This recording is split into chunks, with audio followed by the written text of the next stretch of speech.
तर मित्रांनो, मी आलोय आता घरी. म्हणजे गाडी इथे पार्किंगला लावले आणि आता जातोय घरी.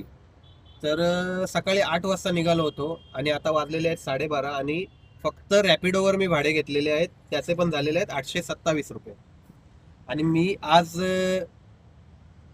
करामत केलेली आहे. ती करामत अशी की मी फक्त पेट्रोलवर गाडी चालवलेली आहे आज.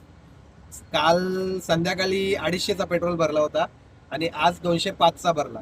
तर 827 रुपये भेटलेले आहेत. आता तुम्ही मायनस करा त्याच्यातनं मला किती प्रॉफिट झालेला आहे पेट्रोल वगैरे मायनस करून.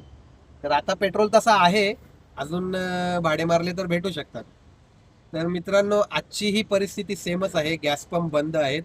2 ठिकाणी बहुतेक चालू आहेत. म्हणजे वागळे एस्टेटला 22 नंबरला एक गॅस पंप चालू आहे आणि खोपटचा एक चालू आहे. पण लाईन एवढी भली मोठी लाईन आहे, म्हणजे बेकार लाईन आहे. तर मी व्हिडिओ बनवलेली आहे आज, पण पेट्रोलवर पूर्ण रिक्षा चालवलेली आहे त्याची व्हिडिओ बनवलेली आहे. तर व्हिडिओ संध्याकाळपर्यंत येईल आपल्या चॅनलवरती. चॅनलवर जाऊन नक्की सबस्क्राईब करा आणि बेल आयकॉन दाबा, म्हणजे व्हिडिओ टाकली की सगळ्यात अगोदर नोटिफिकेशन तुम्हाला येईल. तर भेटूयात अशा छान छान व्हिडिओमध्ये. तोपर्यंत बाय बाय. जय महाराष्ट्र.